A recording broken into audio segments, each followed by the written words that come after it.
இன்னைக்கு வந்து கிதியோனை குறித்து நம்ம தியானித்தோம். கிதியோனை குறித்து நீங்கள் என்ன நினைக்கிறீங்க? கிதியோன்ட்டு உங்களுக்கு ரொம்ப பிடிச்ச கிதியோன் அப்படின்னாலே ஞாபகம் வரக்கூடிய காரியங்கள் உண்டு. கிதியோன் வந்து நம்ம நியாயாதிபதிகள் 6ஆம் அதிகாரத்தில் நம்ம வாசித்தோன்னா 6:11 வசனத்தில் நம்ம வாசித்தோன்னா அவர் வந்து மீதியானியருக்கு பயந்து போய் ஒரு இடத்துல இருந்து அவர் வந்து கோதுமையை வந்து போரடிச்சிட்டு இருப்பார். அந்த பயந்த ஒரு சூழ்நிலையில் பயந்து எங்கே வந்து கொள்ளடிச்சிட்டு போயிடுவாங்களோ தனக்கு இருக்கிற கொஞ்சத்தையுமே ஒரு பயந்த சூழ்நிலையிலேருந்து அவர் பண்ணிக்கிட்டு இருக்காரு. ஆனால் அந்த நேரம் கர்த்தருடைய தூதர் வந்து கர்வாலி மரத்தின் கீழே வந்து உட்காந்து அவனை பார்த்து சொல்கிறாரு, பராக்கிரமசாலியே அப்படின்னு கூப்பிட்றாரு. திடீர்னு திடுத்துப்புறம் ஒரு ஆள் பயந்து வேலை செய்துட்டு இருக்கிற ஒரு மனுஷனை பார்த்து பராக்கிரமசாலியே அப்படின்னு கூப்பிட்டா அவன் பார்த்துருப்பான், அங்கே பார்த்துருப்பான், அங்கே பார்த்துருப்பான், இங்கே பார்த்துருப்பான். அப்போ உன்னே தான் கூப்பிட்டையா, பயங்கர பராக்கிரமசாலியே, கர்த்தர் உன் கூட இருக்கார். கர்த்தர் எங்கள் கூட இருந்தால் நாங்கள் எதுக்கு இப்படி கஷ்டப்படணும் அப்படின்னு அவர் டைலாக்லாம் பேசுகிறார்.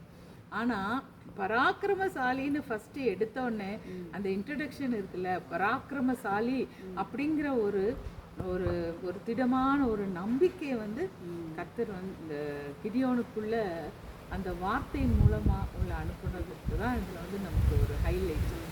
ஏன்னா அவன் செய்ய போகிற காரியம் வந்து அப்படி கிதியோன் பார்த்தா பயந்தாங்குடி, ஆனால் கர்த்தர் பராக்கிரமசாலியான ஒரு காரியத்தை அவன் மூலமாக செய்ய வைக்கிறார். ஸோ அந்த அழைப்பை வந்து அவனோட வார்த்தையாலேயே அவனுக்குள்ளே வந்து அவன் செய்ய போகிற காரியத்துக்குள்ள ஒரு ஒரு நம்பிக்கையும் தைரியத்தையும் கொடுக்குற மாதிரி அவனுக்கு வந்து ஆண்டவர் வந்து அதை ரெடி பண்ணுறாரு. அது மாதிரி எனக்கு கிதியோன்ட்டு அது மாதிரி இந்த காரியங்கள்லாம் பிடிக்கும். ஏன்னா அவன் செய்த காரியம் என்ன, வெறும் 300 பேர் எவ்வளோ, அதாவது இப்போ அதில் போட்டிருக்கோம், கடற்கரை மணலத்தனையான திருளான ஜனங்கள். அதில் ஒரு 20,000 பேர் வந்தால், 1,00,000 பேர் வந்தால், இது அப்படி இல்லை, என்ன கடங்காத ஜனம். அப்படி ஒரு ஜனத்தை வந்து அப்படிப்பட்ட ஜனத்தின் கையில் இருந்து தம்மோட மக்களை மீட்கிறதுக்காக ஒரு ரட்சகனாக அவனை பார்க்குறாரு. பயந்தாங்கொழியா கர்த்தர் அவனை பார்க்கல, அவன் இருந்தது பயந்தாங்கொழி தான் அந்த ஸ்டேட்டஸ். ஆனால் ஆண்டவர் வந்து அவனை வந்து ஒரு பராக்கிரமசாலியா அவனை உருவாக்குறதுக்காக அந்த இடத்துல பராக்கிரமசாலி அப்படின்னு சொல்லி கூப்பிட்றாரு. அவன் இந்த ஜூலை மாதத்தில் கூட நான் அதான் சொன்னேன், ஆண்டவர் வந்து இந்த ஜூலை மாதத்துலையும் நம்மளை கொண்டு என்னென்ன செய்யணும்னு சுத்தமாக இருக்காரோ, இல்லை நம்ம வந்து என்னென்ன காரியங்கள்லாம் பிளான் பண்ணியிருக்கணும். நம்ம நினைக்கலாம் நம்மளால் இது எப்படி முடியும் அப்படின்னு நினைக்கலாம். ஆனால் ஆண்டவர் சொல்கிறாரு, இல்லை, பராக்கிரமசாலி நீ தான், நான் கர்த்தர் உன் கூட இருக்கார். 6:12 நியாயாதிபதிகள் 6:12. அப்போ இந்த மாதம் கன்ஃபார்மாக ஆண்டவர் நமக்கு ஒரு வார்த்தையை கொடுக்காருன்னா அது நடக்கும். ஏன் எப்படி நடக்கும்? இவருக்கு ஒன்றுமே இல்லாதவர் ஆண்டவர் வந்து உடனே எல்லாரும் சொல்கிறாங்க இவன் வந்து ரட்சிக்க வந்திருக்காரு, அப்போ நிறைய பேர் அவர் பின்பற்றி போகிறாங்க. ஆண்டவர் ஐயா அப்புறம் வந்து நான் தான் பெரிய ரட்சிப்பை கொடுத்தேன், நான் தான் அந்த ஜனத்துக்கு ரட்சிப்பை கொண்டேன், அவன் அந்தந்த அந்த இதை வந்து தனக்கு எடுத்துகிட்டு போயிடுவான், அதெல்லாம் வேண்டாம், நான் தான் அவங்கள மீட்க போகிறேன், அதில் சந்தேகமே இல்லை அப்படின்னு சொல்லி ஆண்டவர் என்ன செய்கிறாரு, ரொம்ப மோசமான சூழ்நிலையில் இருக்கிற, அதாவது இவனை மாதிரி பைந்தாமொழித்தனமாக இருக்கக்கூடிய ஒரு 300 பேரை செலக்ட் பண்ணுறாரு ஆண்டவர். அவங்க வந்து ரொம்ப அந்த செலக்ட் பண்ண விதமும் ரொம்ப வித்தியாசமாக இருக்கும்.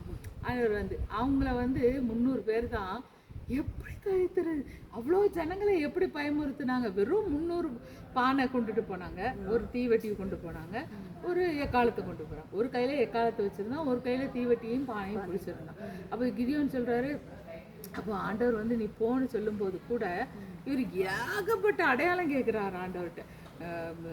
சுற்றி வரைக்கும் மழை பெஞ்சிருக்கணும், அந்த தோலில் மட்டும் மழை பெய்யக்கூடாது, அந்த தோலில் மட்டும் மழை பெய்யணும், சுற்றி வரைக்கும் பெய்யக்கூடாது, இப்படி கேட்குறாரு. அப்போ ஆண்டவர் அதையும் சொல்கிறாரு. அப்புறம் திரும்ப நீ போ, நான் உன் கையில் ஒப்பு கொடுப்பேன்னு சொன்னோன்னே நான் எப்படி நம்புவேன்னு கேட்குறாரு. இல்லை நீ போ, அங்கே வந்து உனக்கு வந்து நான் வந்து இதை எப்படி உனக்கு இதை செய்ய முடியுங்கிறத நான் உனக்கு காட்டுவேன்.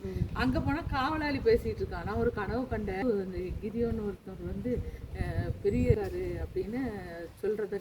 ஓ, அப்போ வந்து அவர் கன்ஃபர்மேஷனா, சரி எல்லாம் ஆயத்தப்படுத்த ராத்திரியோட ராத்திரியா 300 பானைகள் வச்சு அது நானும் கற்பனை பண்ணி பார்க்கேன். எப்படி 300 பேர் வந்து அவ்வளோ பெரிய டைம் பாம் மாதிரியே இருக்கும், அவ்வளோ பெரிய பாம்பு, அவ்வளோ பெரிய சத்தமா வந்துச்சு. ஆனா வந்து சேனைகள் வான் படைகளின் ஆண்டவருடைய அந்த வான் படைகள் வந்து அந்த இடத்துல ஒரு இறங்கி தான் ஒரு யுத்தம் நடந்திருக்கு. அப்ப இந்த யுத்தத்தை செய்யறதுக்கு அவனுக்கு பராக்கிரமமான காரியங்களை வந்து அவன் தன்னையே வந்து ஒரு பராக்கிரமன் நம்பணும். ஏன்னா நம்மளால பராக்கிரமம்னா நம்மளால பெரிய காரியம் செய்ய முடியுமா? இல்லை.